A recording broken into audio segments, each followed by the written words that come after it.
Hi, I'm Harriet Frew, eating disorder therapist, teacher and podcaster, and you're about to start healing from your eating disorder and transforming your life and your relationship with food and body. I've worked in NHS and private practice supporting clients for 20 years, and I believe that recovery is possible for you.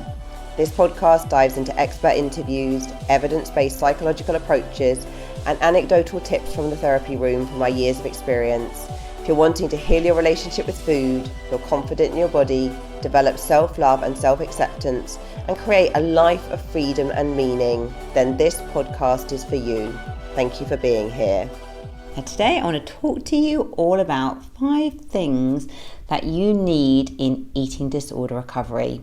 Now, I guess there are many more than 5 things that you might need, but these are some of the kind of 5 things that I deem to be particularly essential and helpful on your journey.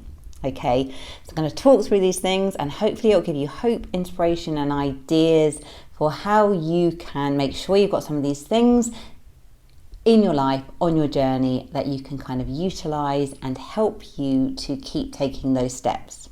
So, number 1, a vision of the future.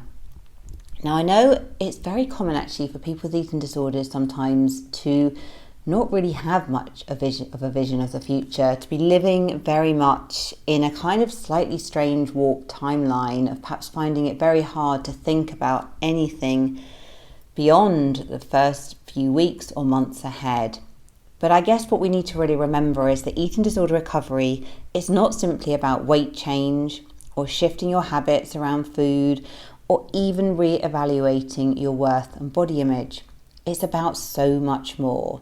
I mean, it is about these things, the food, the body image, all of the behaviours. We need to address these things, but recovery is about much more. And if we only focus on this changing the symptoms without going deeper and truly beginning to consider who we are, what we like doing, what brings us joy, we can end up in that quasi-recovered place where we feel like, well, I'm eating a bit more, my body image is a bit better, maybe I've reduced my binging and purging, but I'm still feeling really stuck, I'm still feeling really unfulfilled, and I'm still feeling really obsessed with food. So eating disorder recovery is about tapping into what a meaningful life might look like for you, thinking a bit more about your purpose, thinking about what genuinely brings you joy and fulfillment, thinking about where you want to live, how do you like to spend your time, and what kind of relationships are important to you. Now, I think when you have an eating disorder, and I know this was certainly true for me, you've often lost your way. You don't really know who you are anymore. You've lost your identity. And I think in society, we're so conditioned to be a certain way, and without even realising it, we're often leading someone else's life or living up to the expectations of others. So I think as well, the whole way our education system is designed, etc., there's a definite kind of trajectory that one feels one should be on to becoming successful and to kind of like creating a life of your dreams and finding happiness, etc., etc. But I think for many people, that traditional system isn't the thing that works for them ideally. Sometimes we need to think a bit more outside the box. And perhaps if school wasn't your best environment or one where you could really flourish, it doesn't mean that you're not good enough and that you don't have skills and talents and things that you can utilise in other areas. Because I think sometimes we can get very boxed in. And I know many clients I've worked with perhaps haven't had the best experiences at school, and then that set them off on a journey where they just haven't really felt good enough. So sometimes we just haven't really stopped to think about what we truly desire and long for. So it's so helpful to consider what is important to you. And if you were to put aside your financial worries, what other people think, your own fears, and if you could put aside the how you're going to do things, if you just can dream and just think about what really lights you up, what do you really want, that can be helpful just to journal on some of these things. Because even if some of these things feel really impossible right now, just by recognizing what's important to you, where you feel drawn towards in your life, this opens up possibilities and hope and inspiration and gives you a clearer idea about who you are and the path you're meant to be on. You could even maybe create a vision board or write in your journal or speak out loud to a trusted friend. Really don't worry about the how. Just allow yourself to dream and hope. And this will help you tap into your deepest values and desires. Now, an eating disorder is often a coping strategy against the pressures we feel that we have to do, the things that we have to comply to. It can often be an escape from the life treadmill, an expression of words that we can't say out loud, but we're communicating through our bodies. So an eating disorder is often a way of just showing the world actually that I'm not really happy. I don't really feel aligned with my values. I feel overwhelmed. I feel a lot of pressure to do things that I'm not even sure are right for me. But maybe we've never felt we've had permission to question these things, permission to think outside the box because we're so strongly conditioned by society, our friends, the culture and everything. And if you have no idea where to start, don't worry. And maybe think about what you liked to do as a child before you became so conditioned by the world. I think back to myself when I was about 11, and the things I loved to do back then were bossing around my cousins and sisters and getting them to act out plays. And I would be very much the bossy director who would write the script, who would paint the scenery very badly, who would organise the costumes, who would very much kind of take that leadership role. I also loved music and organising things as well. I remember having a Madonna concert with all my siblings. This just shows how old I am. When I was around 14, and we were all sort of dressed up in bin bags and playing Madonna music and dancing around the living room. But it was something that I had very much organised. And I used to love designing obstacle courses for my sisters to do in the garden. I used to just love being a bit of a leader, a bit of an organiser, a bit of a bossy person, a bit of a creator of things. And it's so interesting because I'm not a kind of director of plays today, or I'm not working in fitness, organising obstacle courses for people. But I'm using so many of those skills. I'm using those kind of creative skills, those leadership skills. I'm kind of inspiring others. And that's the kind of thing that really lights me up. So when I look back to my childhood, I can really recognise where my strengths lay, what I got a lot of natural joy from. No one was putting pressure on me to do any of that. That's just what instinctively came to me. And you will have some of your things that you have something similar when you really look back. And if you're really struggling with this as well, because I know not everyone listening to this had a really free childhood. Maybe you had to take on a lot of pressure from very young and you had to be really responsible for the adults in your life. Maybe you were a young carer. Maybe there was a lot of trauma at home, so you just couldn't be a free child. So then it might be a bit harder to think back to what did I really love to do.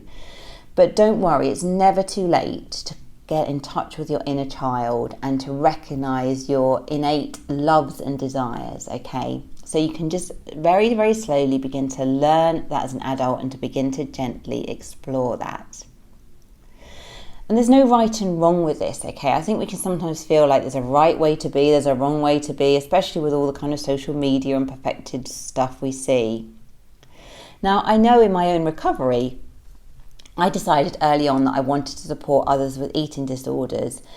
And for me, that gave me a lot of purpose and a lot of hope and a lot of inspiration. But this isn't for everyone. I don't think everyone that suffers from an eating disorder wants to go on and help people. For some people, that is not their path at all. So I had always been as well perhaps the person that people would talk to and share their problems with. I enjoyed listening. I was quite fascinated by people. So once I had the goal of wanting to work within eating disorders, being ill was just not compatible with the change I wanted. So in a way, it gave me a focus, a purpose. It gave me a beacon of hope. It gave me that focus and clarity. It gave me courses and education and like-minded people to focus on. and it gave me like a lot of connection, a lot of meaning, something to really get out of bed for that meant so much more than my body image, my struggles with food. And actually then I started to get that feedback loop as well, because as I began to do something that I just really loved and that really lit me up and gave me so much hope and purpose, it was like positive feedback loop. So I gained self-esteem and self-worth from being around other people that I was learning with, from being able to start, working as a counsellor, in very, very sort of small baby step ways in the beginning. But that really helped me to step on a different path. So I didn't really want to cling to that sick role and the eating disorder anymore. Number 2, the next thing you need in eating disorder recovery is courage. So you need to be brave and step out of your comfort zone if you want to change. Now, for all of us as human beings, we love our comfort zones. Our comfort zone is safe and familiar and warm and cozy, and it can often feel really daunting to leave it. But often as well, the comfort zone can also be restrictive, really limiting and soul crushing, and it keeps you stuck. Now, in my own journey, taking steps to get out of a home situation that was not serving me and that was contributing to me being unwell was my lifesaver. So I went off to Sheffield University, and if you listened to my podcast before, you know that my dad didn't really agree with university, so I was sort of self-funding myself. I didn't get a grant as well because he had a good income, so I was in this situation where I knew that if I wanted to get away and to kind of lead my life, I was going to have to fund this myself. And it was all very scary. Back then I wasn't sure if I'd be able to fund myself. I wasn't sure if it was going to work out. I was worried I might fail and not finish my degree. I was just really scared of all that uncertainty, and I was really sort of scared of taking that leap into the unknown with very little support. But somewhere deep in my soul, I knew that I needed to do it. And when I went off to Sheffield, it was a very bumpy and emotionally turbulent road at times. I was a bit all over the place, I was still struggling with bulimia, and it definitely impacted my ability to enjoy and fully immerse myself in the university experience. However, it gave me some space to begin some healing. I was away from certain things that weren't serving me, and it gave me some emotional space to start to come back to myself and to begin to find my voice again. So it was a really, really helpful decision, although it wasn't something that I naturally was kind of feeling really comfortable with at the time. It was massively out of my comfort zone. It was definitely kind of a road less travelled. Then after I'd been to uni, I had a place to do a master's in nutrition in London. But as I was finishing at Sheffield, I delayed it and I decided I'm going to go to Australia for a year. And it was quite an impulsive decision at the time. Intuitively, I kind of had a really strong pull towards going travelling, and I knew I needed a break from education. I felt like I'd been on the treadmill of education for so long. I was so ready just to do something a bit more free, to travel, to have different experiences, and just to leave the UK and see something different. So I went on my own to Australia, although I did travel for 6 weeks of that period with one of my really good friends. I didn't really know what I was doing. I didn't know anyone there. I didn't have a job. I was quite naive when I look back. I was quite unsure about myself.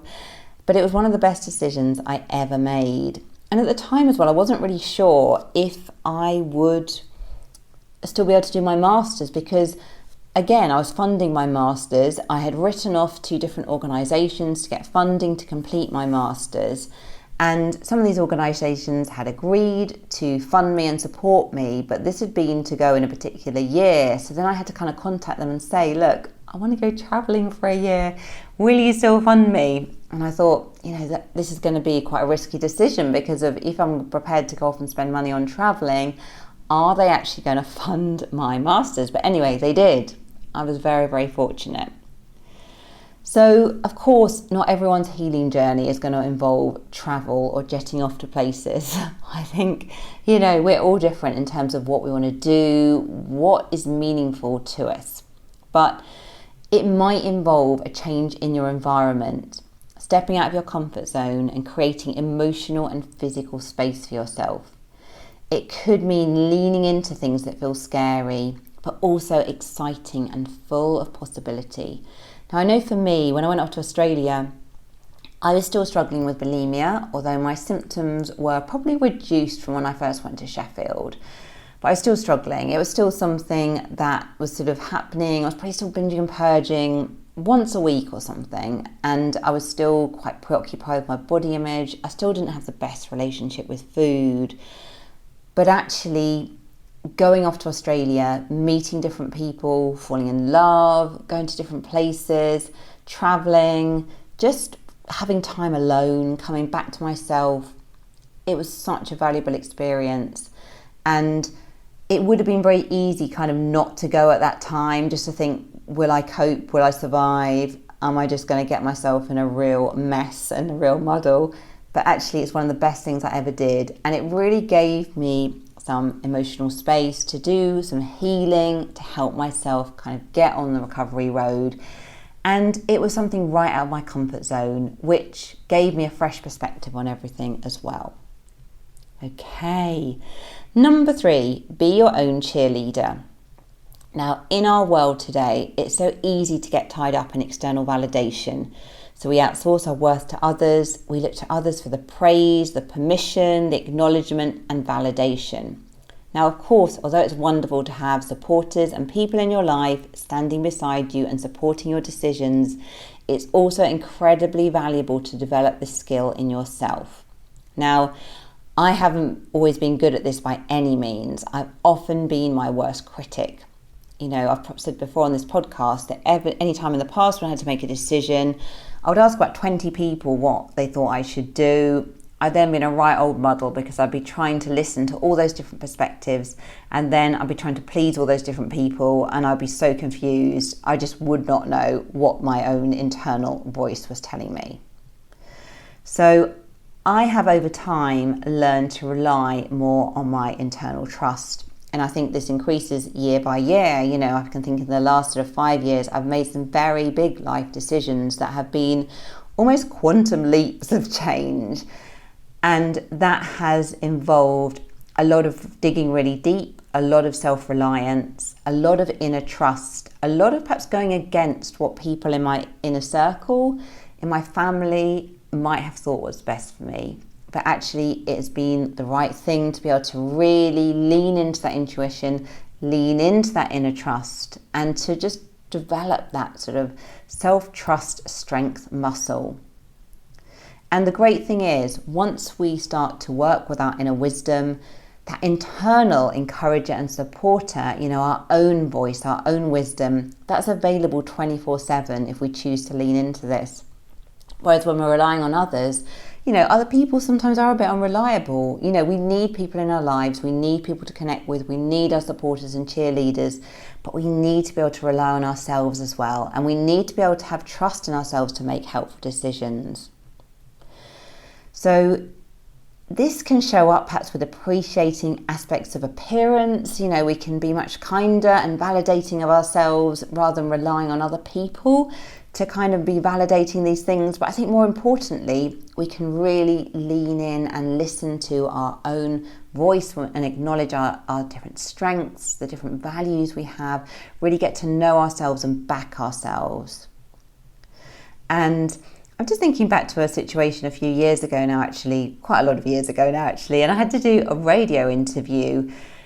And this was back in the day when I was working for a prisoners' families organisation, and I used to be like the kind of helpline coordinator, and I used to do a lot of publicity for the organisation as well to kind of promote issues for prisoners' families. And I remember once I had to do this radio interview, and I had to go to this like satellite location where there was no one else there. I literally had to go into the studio myself. I had to collect a key from the local pub. It was a bit of a treasure hunt. Go down to this little radio studio, down this like alley, I think it was in Bury St Edmunds, let myself in, and then I had all these instructions of how I had to kind of get all the equipment working. And then, you know, I did my interview. And I remember at the time just being so panicked by that and just thinking, I'm just going to completely fluff this up. It's not going to work out. Oh my goodness, it's just terrible. And just really, really panicking about it.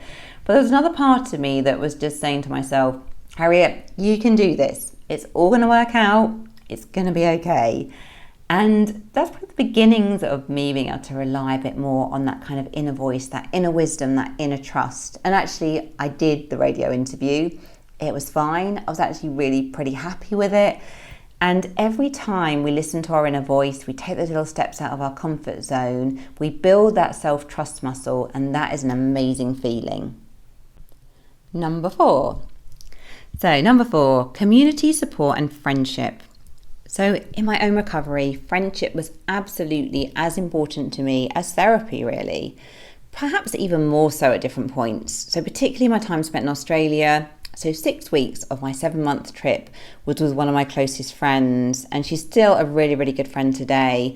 And during that trip, we just really talked about everything, really. Just talked a lot about our childhoods, talked a lot about different things that happened, just processed a lot of emotion, really, cleared a lot of stuff, and had a lot of fun and adventures as well. It wasn't just all a great big therapy session. You know, I can think some of the experiences we had actually were just like giggling, laughing our heads off, just sharing some amazing times. But alongside that, we did have some very deep conversations, and that was almost like therapy for me. So you need people in your life who want the best for you. You need people who are kind, encouraging, the listeners, the uplifters. You need people who are working towards their own goals, dreams, and pulling themselves forward as well. Talking, sharing, being open, being vulnerable, it's so, so, so helpful. And I think it's something that many people with eating disorders struggle with. Often you're isolated, you're trying to manage alone, and we're not meant to be this way as humans. We need others, we need to connect. And although I think social media can keep us connected, and there are lots of positive aspects of opening up doors so we can connect with people, we also have to be careful with this. I think nothing really beats that kind of human to human interaction. So have a reflect on who is in your life at the moment. Like they say, don't they, that we're the sum of the kind of 5 people we spend the most time with. So if you're around people who are uplifting and supportive and encouraging and generous and kind, that is going to really make you feel so much better than if you're around people who are kind of negative and moaning all the time and criticizing people or shouting. You know, we need to really think about who we are around and to choose our friends carefully and to have boundaries in place. You know, it's okay to have boundaries. If you're someone with an eating disorder as well, you're probably a real empath. You probably soak up so much of the energy from people around you in the world. So you need to really think about who you surround yourself with, okay? And just notice, you know, like someone in your life may have great intentions. They may really love you. You might love them. But if when you're around them, you notice that they drain your energy, that they don't make you feel good about yourself, you might need to think about having a boundary in place and not spending quite so much time with them. And in contrast, people in your life that make you feel good, that make you feel excited to see them, that make you feel loved and special and wanted and inspired and uplifted, you want to be spending more time with those people because it will have such an impact on your well-being. And I think friendship, definitely for me, one of the most important factors in my eating disorder recovery and just my ongoing mental health journey. Number 5, resources and support. So you might wish to invest in therapy or coaching because it can shortcut your progress. You know, if you can kind of learn and be guided by someone, that can be such a valuable investment. So you could read books, podcasts, watch YouTube videos. There's so much educational, personal development content out there these days. I just think myself, and back in the day when I had an eating disorder, none of this stuff was available because I am quite old.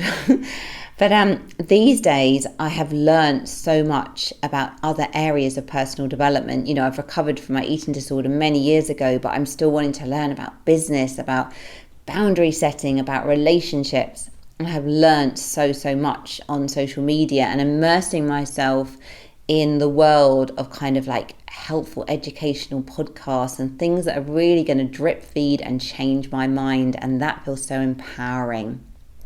So it's important to find the voices that speak to you, because we're all really different. For what is one person's really helpful, inspirational podcast might be someone else's just worst thing ever. So it's important to find the voices that speak to you.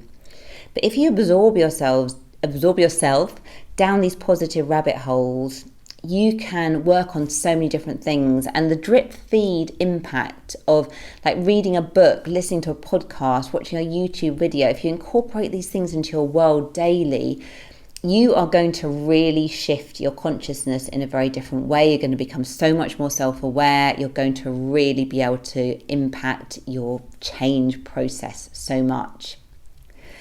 So I hope this has given you some food for thought. So just to summarize, number 1, have a vision for recovery. Number 2, have courage to step out your comfort zone. Number 3, community, support and friendship, so important. Number 4, be your own cheerleader. And number 5, connect to resources and support that can help you on a daily basis. Okay, hope you enjoyed this episode. If you're not following me already, do seek me out on Instagram at the Eating Disorder Therapist _.